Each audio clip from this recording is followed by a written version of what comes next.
चलिए, कल हम लोग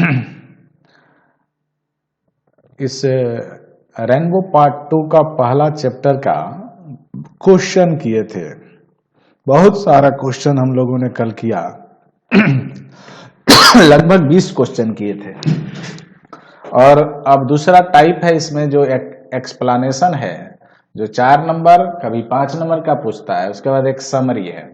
तो इसको कैसे एक्सप्लेन करते हैं, क्या करते हैं, आज इसको हम लोग पढ़ेंगे और सीखेंगे कि एक्सप्लेन कैसे किया जाता है। तो आज हम शुरू करने जा रहे हैं एक्सप्लेनेशन रेनबो पार्ट 2 का पहला चैप्टर।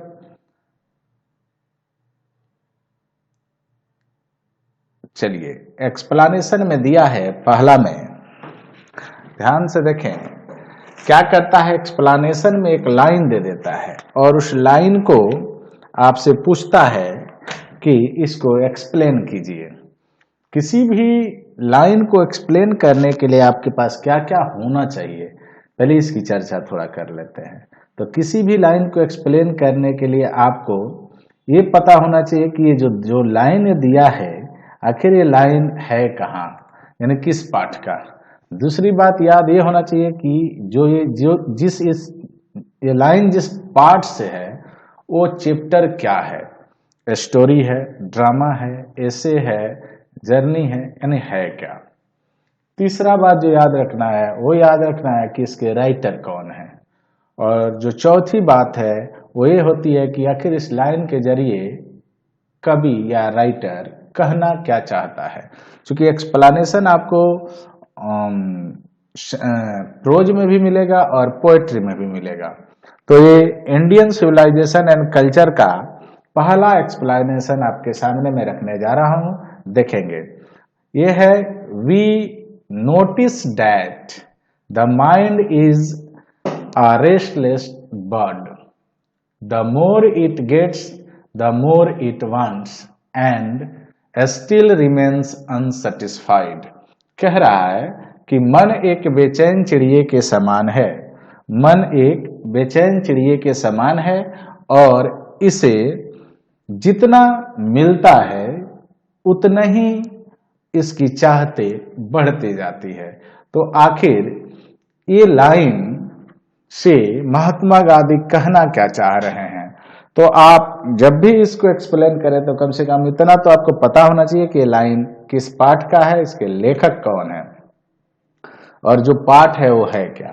तो देखिए, माने अगर एक लाइन है, एक से ज्यादा लाइन भी दे देता है तो दिस लाइन करके लिखते हैं। जैसे दिया है, this line has been taken from, और ये जो चैप्टर है जो इंडियन सिविलाइजेशन एंड कल्चर है वह एक एसे है, इसीलिए इसको यहाँ एसे लिख दिया।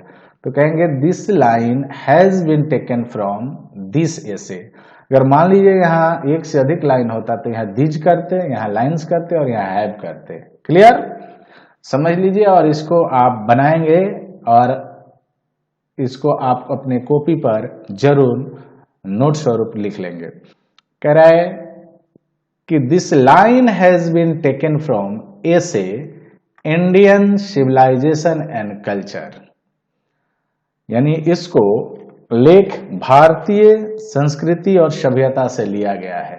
रिटेन बाई, देखिए याद है तब तो लिखेंगे आप, रिटेन बाई महात्मा गांधी, और ये लिखा गया है महात्मा गांधी के द्वारा।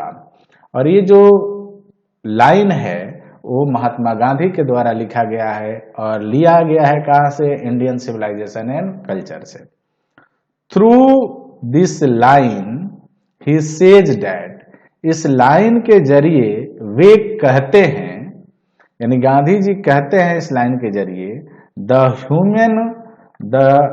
Human mind is never satisfied और कंटेंट, यानी मानव का जो मन है कभी भी संतुष्ट नहीं हो सकता और नहीं उसको संतोष हो सकता है, यानी माइंड को कभी संतोष हो ही नहीं सकता।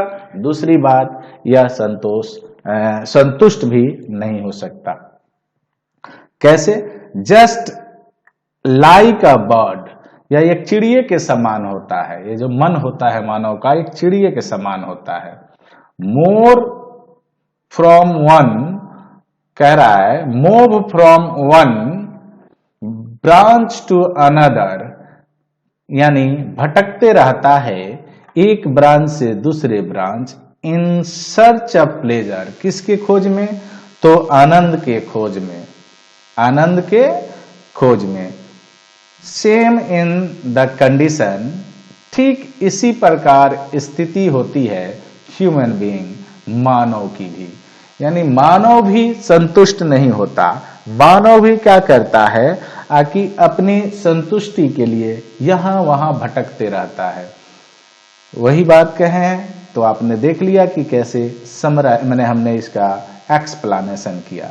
चलिए दूसरे एक्सप्लेनेशन जो इम्पोर्टेंट है, सारा जो लाइन में यहां दिया हूं ये सब इम्पोर्टेंट लाइन है, याद रखेंगे। चलिए दूसरे के तरफ बढ़ते हैं। दूसरा एक्सप्लेनेशन में आपको दिया है लाइन, वो दिया है कि the common people lived independent and followed there agriculture occupation.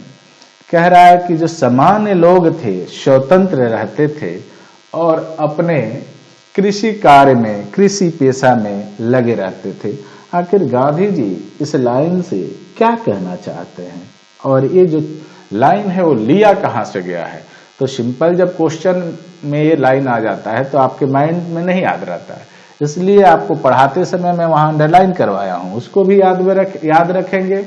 और अगर आप अपने किताब में अंडरलाइन कर लेते हैं तो बेहतर है कि इन सब लाइनों को अंडरलाइन कर लीजिएगा, हाइलाइटर से हाईलाइट कर लीजिएगा।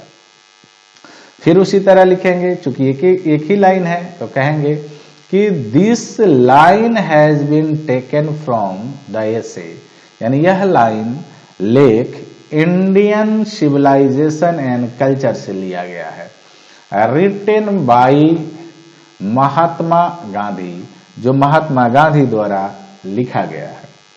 Through this line he says that, इस लाइन के माध्यम से या इस लाइन के जरिए ये कहते हैं कि आवर एंसेस्टर्स, हमारे पूर्वज, थॉट टाउन्स और cities as a miserable place, हमारे जो पूर्वज थे हमारे, उनको लगा, वो सोचे कि ये जो शहर है, यानी जो टाउन है, शहर है, सिटियां हैं, ये एक मुसीबत वाली स्थान है। सो इसलिए they lived happily in their small villages, इसलिए वे अपने छोटे से गांवों में ही खुशी खुशी रहे। And continued their agricultural occupation, और लगे रहे अपने कृषि के पेशा में। एंड वर सेटिस्फाइड, और वे संतुष्ट थे with their simple life style, जो उनका एक साधारण जीवन शैली था, उसी साधारण जीवन शैली में वे लोग खुश थे। तो ये था आपका दूसरा लाइन, जिसको हमने आपके सामने क्या किया, एक्सप्लेन किया। तो आप भी जब भी एक्सप्लेन करें तो जो चीज मैं बोला उस पर ध्यान देना है, क्योंकि रटा रटाया नहीं पढ़ना चाहिए। तो जैसे कि एक लाइन रहेगा तो दिस लाइन हो जाएगा, हैज बीन हो जाएगा, लेकिन एक से अधिक लाइन रहेगा तो हैव बीन हो जाएगा। आइए नीचे वाले में आपको ये समझ में आ जाएगा। अब मैं आपको तीसरे जो एक लाइन दिया गया है उस लाइन के तरफ चलते हैं और तीसरा लाइन डिस्क्राइब यानी व्याख्या करते हैं, एक्सप्लेन करते हैं। कह रहा है, देखिए अभी आसान इसलिए लगेगा कि आप एक ही चैप्टर पढ़े हैं और सभी लाइन आपको जो भी मिलेगा वो सब इंडियन सिविलाइजेशन एंड कल्चर का मिलेगा। लेकिन जैसे जैसे हम 2, 3, 4, 5 चैप्टर पढ़ लेंगे तो ये मुश्किल होता चला जाएगा। तो इसके लिए आप किताब में अंडरलाइन करेंगे कि जब भी पलटिए तो आपके माइंड पर मैंने वो दिखे, जब दिखेगा तो आपके माइंड में रहेगा। चलिए तीसरा लाइन क्या कह रहा है, जिसको एक्सप्लेन आपको करना है। कह रहा है कि आई बिलीव, मैं मानता हूं, डैट की the civilisation in India has evolve, जिस सभ्यता को भारत ने विकसित किया है, is not to be beaten in the world, वह विश्व से मिटाई नहीं जा सकती, उसे विश्व से मिटाया नहीं जा सकता। Nothing can equal the seed sown by our ancestor, और हमारे पूर्वज जिस बीज को बोए हैं उसकी बराबरी कोई नहीं कर सकता। आखिर किस बीज की बात कर रहे हैं, किस तरह की बीज की बात कर रहे हैं कि उस बीज की बराबरी कोई कर ही नहीं सकता। तो सभ्यता की बीज जो हमारे पूर्वज बोए हैं, इसकी बराबरी कोई भी सभ्यता के लोग नहीं कर सकते। आइए अब इसको एक्सप्लेन करना। आपने देखा कि एक यहाँ फुल स्टॉप है, एक यहाँ फुल स्टॉप है, यानी ये दो लाइन है।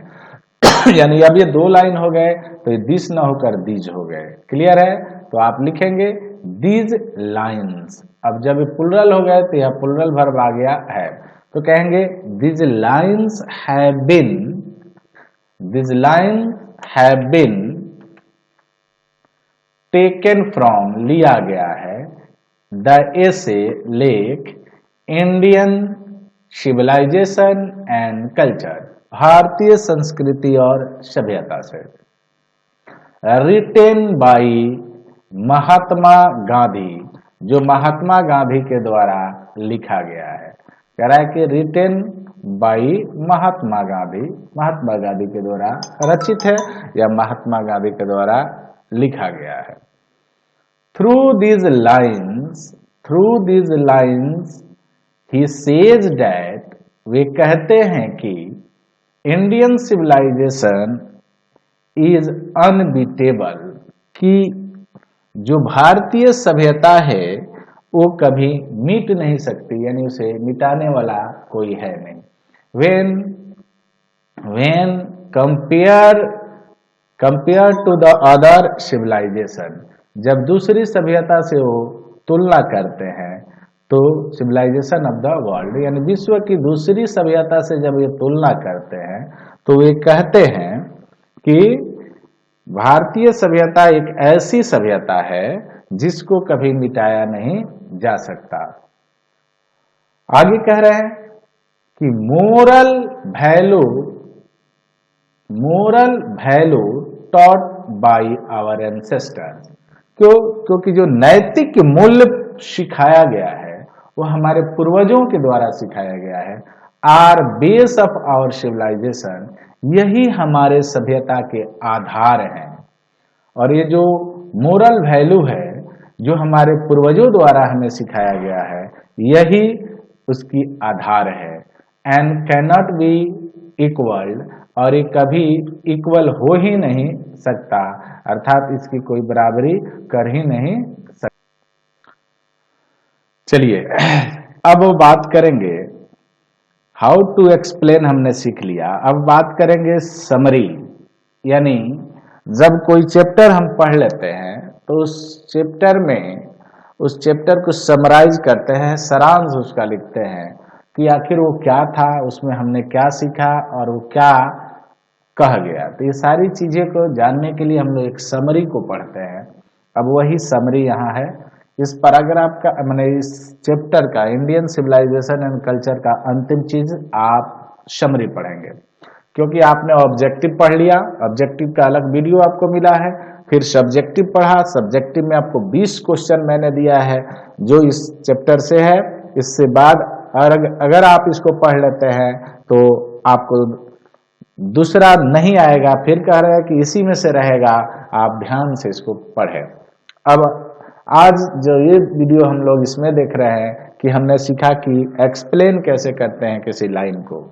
अब दूसरी बात एक्सप्लेन सीख लिए, तो अब हम सीखेंगे कि समराइज कैसे करते हैं, यानी समरी को कैसे लिखते हैं। तो समरी लिखने के लिए भी कुछ चीजें आपके पास होने चाहिए, जैसे जो समरी लिखेंगे वो लेख है या क्या है, ऐसे है या शॉर्ट स्टोरी है, ड्रामा है, नोवेल है, सब पता होना चाहिए, और किसने लिखा और इसके माध्यम से उसने क्या कहना चाहा, यानी आखिर उसमें वो क्या दर्शाए हैं, सारी बातें अगर आपको पता है तो इसको भी लिखा जा सकता है। एक ध्यान देंगे वीडियो में, जो मैं रेड वाला लिखा हूं, जो ये रेड, ये लगभग सारे समरी में आप लिख सकते हैं, ठीक है। लेकिन ये जो ब्लू दिख रहा है, या इसको आपको हर समरी में बदलना होगा। यहाँ राइटर का नाम बदलाएगा, यहाँ चैप्टर का नाम बदलाएगा, यहाँ ऐसे ना होकर हो सकता है कि वो स्पीच हो सकता है कि वो ड्रामा हो, तो ये जानना होगा। लेकिन ये सारी चीजें जो रेड रेड दिए हैं, ये किसी भी समरी में आप लिख सकते हैं। इसको पढ़िए, अब मैं पढ़ा रहा हूं, ध्यान दीजिए। कह रहा है कि इंडियन सिविलाइजेशन एंड कल्चर, भारतीय संस्कृति और सभ्यता, इज एन एसे, यह एक लेख है, has been written by Mahatma Gandhi, जो महात्मा गांधी द्वारा रचित है या लिखा गया है। आगे ही वाज, अब इसी महात्मा गांधी के लिए यहाँ ही आ गया, he was a great writer of this time, उस समय के महान नेता, महान राइटर थे, लेखक थे। इन द प्रेजेंट पीस, तत्कालीन जो हम लोग अभी पढ़ने जा रहे हैं, इसमें ही हैज कंपेयर्ड, इन्होंने, यही सेंट्रल आइडिया है बाबू, जो यहाँ तक है, ये सेंट्रल आइडिया अगर आप लिखना सीख गए तो समरी लिखना सीख गए, यही सेंट्रल आइडिया होता है। तो कह रहे हैं कि he has compared our ancient civilisation with western civilisation, इन्होंने तुलना किया है हमारे प्राचीन सभ्यता की पश्चिमी सभ्यता से, यानी पश्चिमी सभ्यता से प्राचीन सभ्यता की तुलना इन्होंने की है। ही सेज डैट, वे कहते हैं कि the Indian civilisation elevates the moral being, भारतीय सभ्यता जो है वो नैतिकता को उठाती है। ही सेज दैट, वे कहते हैं कि द इंडियन सिविलाइजेशन, ये सब्जेक्ट हो गया, यानी भारतीय सभ्यता, एलिवेट्स उठाती है, द मोरल बीइंग यानी नैतिकता को उठाती है, वेयर्स वहीं पर, जबकि या वेयर वहीं पर, western civilisation is to propagate immorality, वहीं पर जो पश्चिमी सभ्यता है वो अनैतिकता को प्रसार करती है, प्रचार करती है। यानी भारतीय सभ्यता नैतिकता को उठाती है, जबकि पश्चिमी सभ्यता अनैतिकता की प्रचार प्रसार करती है। The Indian civilisation is unparalleled, भारतीय सभ्यता अनपैरल्ड है, यानी इसकी ये अनुपम है, इसका कोई तुलना ही नहीं कर सकता, इसका किसी से तुलना ही नहीं किया जा सकता। And can not be beaten in the world, और यह विश्व से कभी मिटाई नहीं जा सकती, और यह ऐसी सभ्यता है जिसको विश्व से कभी मिटाया नहीं जा सकता। कह रहा है कि the seed sown by our ancestor, यानी जिन बीजों को हमारे पूर्वजों द्वारा बोया गया, वर अनपैरल्ड, ये भी अनुपम है बाबू, ऐसे बीज, ऐसी सभ्यता के बीज कोई और किसी और सभ्यता के पूर्वज नहीं कर सकते। आगे कह रहा है कि आवर एंसेस्टर्स, हमारे पूर्वज, pursued us against luxuries and pleasure for them pleasures, यानी कह रहा है कि जो हमारे पूर्वज थे वह हमें समझाए कि हम लोग दूर रहें, माने खिलाफ रहें किसके, आनंद के और विलासिता के, आनंद और विलासिता से दूर रहने के लिए उन्होंने हमें इस लेख में सिखाया है। फॉर देम, उनके लिए, लार्ज सिटीज वर बर्डन, उनके लिए जो लार्ज सिटी थे, बड़े बड़े जो शहरे थे, वे एक तरह के बोझ थे, एंड ट्रैप, और जाल थे, बोझ ही नहीं एक तरह के जाल भी थे। कह रहा है people would not be happy there, यानी लोग वहां खुश नहीं हो सकते, नहीं रह सकते। यानी हमारे पूर्वजों का यह मानना था कि बड़े शहरों में लोग खुश नहीं हो सकते, खुश नहीं रह सकते। यह बात हमें गांधी जी अपने ऐसे के जरिए बताए हैं। कह रहा है क्यों खुश नहीं रह सकते? बिकॉज, क्योंकि there would be gang of thieves, robbers और prostitutes and anti social elements there. क्योंकि वहां चोरों का समूह होता है, डाकुओं का समूह होता है, वेश्याओं का समूह होता है, और यहां तक कि एंटी सोशल यानी समाज के जो एंटी होते हैं, विरोधी होते हैं, वैसे वैसे तत्व वहां मिलते हैं। यानी समाज द्रोही, समाज विद्रोही लोग बड़े शहरों में होते हैं। ये हमारे पूर्वजों का मानना था, इसलिए हमारे पूर्वज हमें बड़े शहरों से दूर रहने का सलाह दिए। चलिए आगे। It is necessary to arrange our physical and cultural circumstances. यहां लिख सकते हैं कि further Gandhi ji says that, यानी आगे गांधी जी कहते हैं कि it is necessary to arrange our physical and cultural circumstances, यानी यह जरूरी है कि हम एक सांस्कृतिक और भौतिक वातावरण हमें तैयार कर लेना चाहिए, सो डैट, ताकि they do not became an obstacle in our service of humanity, ताकि मानवता के सेवा में वह रोड़ा न बने, बाधक न बने। यानी हमें इस तरह के भौतिक और सांस्कृतिक वातावरण तैयार कर लेना चाहिए कि कोई आपके यहाँ आए तो उसके सेवा में माने वो बाधक ना बने।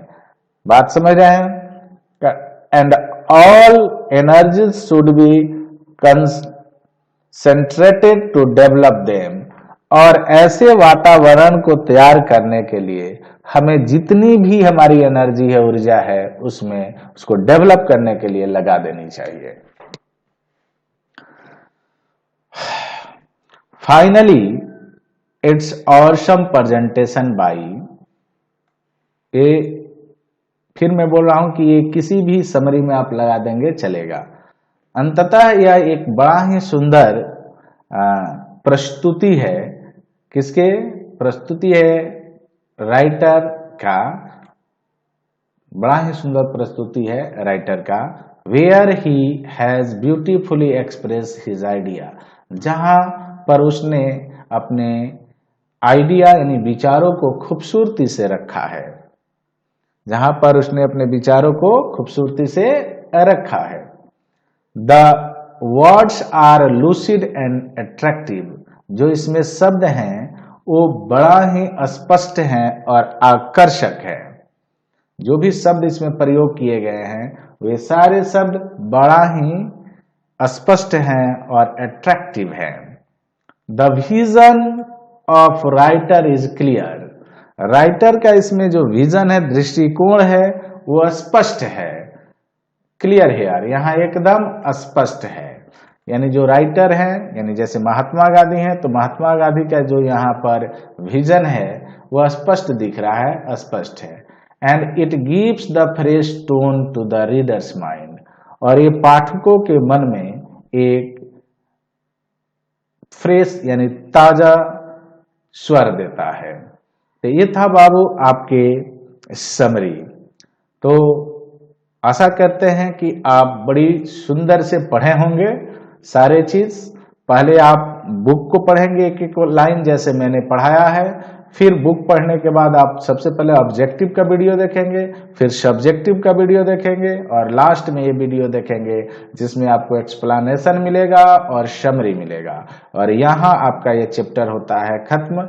फिर अगले वीडियो में मिलेंगे आपके लिए दूसरा chapter Bharat is my home लेकर। तब तक के लिए बाय, थैंक यू।